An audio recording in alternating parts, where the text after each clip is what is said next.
baş tacı ettiği o soytarıları anlıyorsunuz.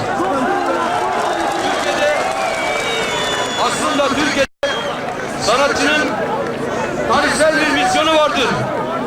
Hele eğer bu sanatçı devrimciyse ve sosyalistse misyonu daha ağırdır.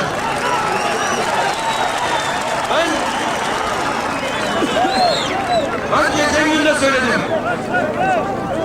Akşamları oturup önlerine yarım kilo çekirdek alıp ajansları izleyerek Türkiye'yi tahlil eden devrimcilerden değiliz biz. Ve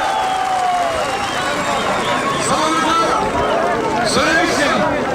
Gün gelecek, canlar çaldığı zaman sazımı duvara asıp alanlara çıkacağım demiştim.